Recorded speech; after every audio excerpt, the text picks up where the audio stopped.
इस लेक्चर में हम सीखते हैं कि कैसे इनवॉइसेस जनरेट की जाती हैं सेल टैक्स के साथ।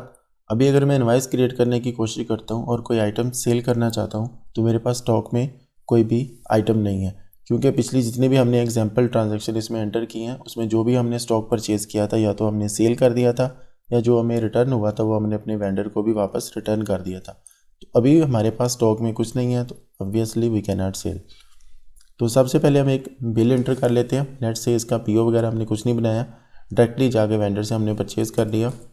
Vendor name is megabytes private limited. अगर हमने पीओ वगैरह कुछ नहीं बनाया तो आपको ये सारा प्रोसेस करने की ज़रूरत नहीं है यहाँ से आने की। आप डायरेक्टली जाके बिल एंट्री में जाएंगे और उसका बिल एंटर कर देंगे। लेट्स से ये 2 फेब को ही हमने परचेज़ किया, इसका बिल नंबर ये था। नेट 15 डेज़ में हमने इसको पे करना है, इट्स ओके। आइटम में अगर हम आते हैं तो आइटम लेट्स से हमने इससे लैपटॉप बैटरीज परचेज़ की हैं एंड इट्स 1 बॉक्स जो कि 100,000 का। तो लेट्स से मैंने ये 1 बॉक्स नहीं परचेज़ किया, ये 5 बॉक्सेस परचेज़ किया इससे, और मैं इसको अभी सेव कर देता हूँ। तो हमारे स्टॉक में ये आइटम्स ऐड हो चुकी हुई हैं। अभी हम इनवॉइस क्रिएट करते हैं और इन्हीं आइटम्स को सेल करते हैं। लेट्स से मैं सेल कर रहा हूँ कस्टमर 2 को और सेल डेट है 15 फेब। पीओ नंबर अगर कोई कस्टमर का पीओ था तो आप उसका रेफरेंस डाल सकते हैं। पेमेंट टर्म्स लेट्स से मैं इसको 60 डेज़ का क्रेडिट दे रहा हूँ। तो रिप्रेजेंटेटिव यहाँ पे ऑटोमेटिकली शो हो रहा है मेरे पास, क्योंकि जब हमने अपने सेल्स रिप्रेजेंटेटिव क्रिएट किए थे तो हमने बाद में इन कस्टमर्स को अपने सेल्स रिप्रेजेंटेटिव असाइन कर दिए हुए थे। तो मैं यहाँ पे अभी इसको चेंज भी कर सकता हूँ। शिप डेट आप ऐड कर सकते हैं, शिप वाया। ये हमने कुछ शिपिंग अपने जो मेथड्स हैं वो क्रिएट किए थे। यहाँ पे हम अपनी आइटम ऐड कर लेते हैं जो हम सेल करना चाहते हैं। हमारे पास थी बैटरीज जो हमने अभी परचेज़ की, और लेट से एक बॉक्स हम इसका सेल करना चाहते हैं। इसको मैं कन्वर्ट करूँगा 1:1 बॉक्स, और सेल प्राइस यहाँ पे ऑटोमेटिकली आ रही है जो हमने आइटम्स को क्रिएट करते हुए उसको ऐड असाइन की हुई थी। यहाँ पे मैं इसको चेंज भी कर सकता हूँ ईच जो यूनिट प्राइस है अपनी मर्ज़ी से, या मैं डिस्काउंट आइटम्स नीचे ऐड कर सकता हूँ। तो एक न्यू कॉलम हमें यहाँ पे शो हो रहा है। Let me maximize it. Taxes का, पहले जब हमने जो भी ट्रांजैक्शंस क्रिएट की थी लास्ट लेक्चर्स में तो तब हमारे पास ये वाला कॉलम नहीं था, तो टैक्स की कोई भी सेटिंग हमें यहाँ पे शो नहीं हो रही थी। अब क्योंकि हमने अपने टैक्स की सारी सेटिंग कर ली हुई है तो हमारे पास टैक्स के कोड्स और टैक्स के रेट भी शो होने लग गए हैं। तो ये हमारी टैक्सेबल आइटम है, हम इसको टैक्स के साथ ही सेल करेंगे। अगर कोई और आइटम्स है तो हम यहाँ पे ऐड कर सकते हैं, और हर एक के अगेंस्ट आपको चूज़ करना है कि वेदर इट इज़ टैक्सेबल और नॉन टैक्सेबल। तो राइट नाउ हम एक ही आइटम सेल कर रहे हैं। सोल्ड सेल टैक्स कोड आपका यहाँ पे कौन सा है? तो अगर आपका 5% वाला रेट है आप वो चूज़ करेंगे, 17% है तो आप 17 चूज़ करेंगे। मैं राइट नाउ इसको 17% पे सेल कर रहा हूँ। टोटल मेरे पास जो टैक्स जो मैं इसे कलेक्ट कर रहा हूँ वो 21,250 आपको यहाँ पे शो हो रहा है। Total value including tax 146,250। यहाँ पे आप डिस्क्रिप्शन को ऐड करना चाहते हैं, कस्टमर मैसेज ऐड करें, thank you for your business, और इस ट्रांजैक्शन को हम अभी सेव एंड न्यू करते हैं तो ये ट्रांजैक्शन सेव हो जाएगी। अगेन वही मैसेज कि आपने अपने कस्टमर की जो पेमेंट टर्म्स हैं वो चेंज कर दी हैं। आप जस्ट इस ट्रांजैक्शन के लिए इसको चेंज करना चाहते हैं या इसके बैकएंड जो आपने कस्टमर क्रिएट किया हुआ है उसकी सेटिंग में भी चेंज करना चाहते हैं कि ऑनवर्ड भी आपको यही शो हुआ करे। तो हम चूज़ करते हैं कि हमने जस्ट इसको इस ट्रांजैक्शन के लिए ही चेंज किया है।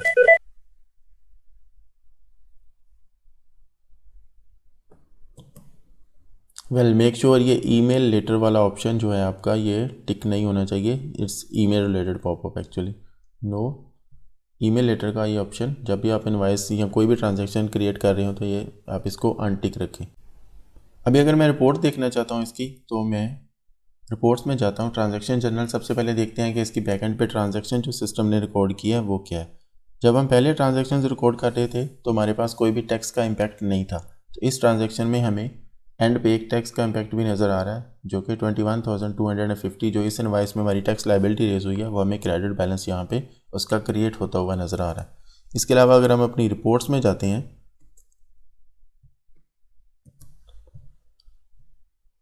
Then vendors and payable sales tax liability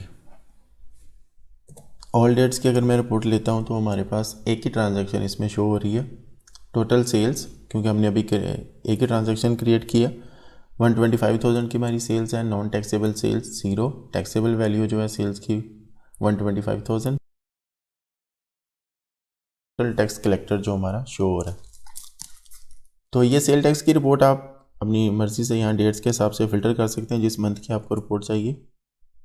इसके अलावा आप इस रिपोर्ट को एक तो रिपोर्ट्स वाले मेन्यू से जाके एक्सेस कर सकते हैं, अदरवाइज़ आप अगर वेंडर वाले मेन्यू में आते हैं तो भी आपके पास सेल टैक्स की रिपोर्ट एक्सेस करने के और इसको पे करने के फीचर आपको यहाँ अवेलेबल होंगी। अदरवाइज़ इस रिपोर्ट को मैं अपनी होम स्क्रीन से भी एक्सेस कर सकता हूँ, मैनेज सेल्स टैक्सेस। तो सेल टैक्स के रिलेटेड आपकी जितनी भी सेटिंग है आप प्रेफरेंसेस वाले मेन्यू में जाके भी एडिट कर सकते हैं, आइटम्स वाले मेन्यू में जाके आप अपनी आइटम्स क्यों क्रिएट कर सकते हैं। लेकिन अगर आप मैनेज सेल टैक्स वाले ऑप्शन में आते हैं होम से, तो सारे फीचर आपको जहाँ एक ही विंडो में नज़र आएंगे। तो जो सा भी आप फीचर एक्सेस करना चाहें यहाँ से एक्सेस कर सकते हैं। लेट्स से मैं अपनी अगर सेल टैक्स लायबिलिटी देखना चाहता हूँ तो मैं यहाँ पे क्लिक करूँगा तो सेम रिपोर्ट मुझे दोबारा यहाँ पे शो होगी जिसमें मेरी सेल टैक्स लायबिलिटी शो हो रही है। तो इस तरह एक ही रिपोर्ट को एक्सेस करने के, एक ट्रांजैक्शन को रिकॉर्ड करने के डिफरेंट जगहों पे लिंक्स अवेलेबल होते हैं जस्ट फॉर यूज़र्स ईज़। एक और ट्रांजैक्शन हम रिकॉर्ड करते हैं जो कि सर्विसेज की होगी और सेल टैक्स होगा उसमें। लेट्स से ये भी हमारे कस्टमर 2 को ही है, सेम डेट पे इनवॉइस है। लेट्स से टर्म्स हम इसमें वगैरह कुछ नहीं ऐड करते। आइटम हम यहाँ पे अभी सर्विस आइटम चूज़ करेंगे जो कि हमने सिस्टम रिपेयर के लिए क्रिएट की थी। System repair, this is service item, इसका हमारी इन्वेंट्री पे कोई इम्पैक्ट नहीं होने वाला। तो सिस्टम रिपेयर के साथ अगर आप यहाँ पे डिटेल कोई होगी सिस्टम की तो वो आप ऐड करते जाएंगे। देन लेट्स से हमने इससे 2500 रुपीज़ चार्ज किए। स्टैंडर्ड प्राइस अगर आप सेट करना चाहते हैं तो हम नहीं करना चाहते क्योंकि हमारी ये प्राइस हर बार डिफरेंट होती है। सेल्स टैक्स इसके लिए हम असाइन करते हैं, ये हमारी टैक्सेबल सर्विस है let's assume, and rate is 17% जो हम ऑलरेडी यहाँ पे शो हो रहा है। तो इस ट्रांजैक्शन पे हमारे पास टोटल वैल्यू इस ट्रांजैक्शन की 2500 थी, 425 का सेल टैक्स ऐड हो रहा है जो कि 2925 टोटल वैल्यू होगी। इस ट्रांजैक्शन को भी सेव करते हैं। देन लेट्स एक बार इसका भी इम्पैक्ट देख लेते हैं, बैकएंड पे इसकी ट्रांजैक्शन कौन सी रिकॉर्ड हो रही है।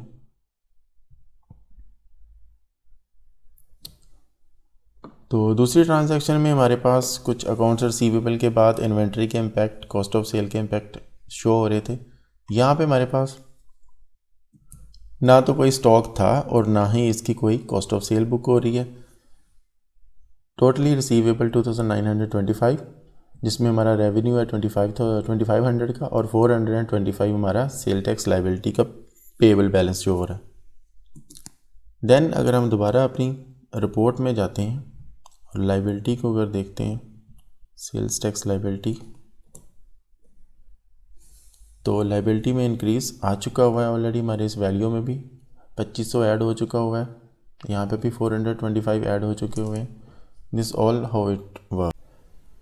इस रिपोर्ट के अगर हम लास्ट 2 जो कॉलम्स हैं इनको अंडरस्टैंड करते हैं, tax collected and as of this date. अब इसका क्या मतलब है? टैक्स कलेक्टेड मीन के जो भी आपने यहाँ पे पीरियड आपने चूज़ किया होगा डेट्स का, आप राइट नाउ ये रिपोर्ट ऑल डेट्स की, आप यहाँ पे सेट ऑफ डेट्स कोई भी सिलेक्ट कर सकते हैं। लेट्स से अभी हमने फरवरी में 2 ट्रांजैक्शन ऐड किए हैं तो मैं इसको फेब के लिए फ़िल्टर करता हूँ। देन 29/02/2020। तो ये जो मुझे टैक्स कलेक्टेड शो हो रहा है this is for the month of February, यहाँ फॉर दोज डेट्स जो मैंने यहाँ पे एंटर की हुई हैं ऊपर फिल्टर के लिए। बट एज ऑफ 29 Feb 2020 इसका मतलब ये है कि 29 Feb से पहले जो ओपनिंग बैलेंस मेरा टैक्स लायबिलिटी का था वो भी मुझे यहाँ पे एज ऑफ बैलेंस शो हो रहा है। ये वाला बैलेंस जस्ट उन डेट्स का है जो हमने यहाँ पे फ़िल्टर की, और इस डेट में ओपनिंग बैलेंस भी शामिल है, इसमें ओपनिंग बैलेंस शामिल नहीं होता। इन 2 कॉलम्स का जस्ट ये डिफरेंस है, बाकी रिपोर्ट जस्ट सिंपल है।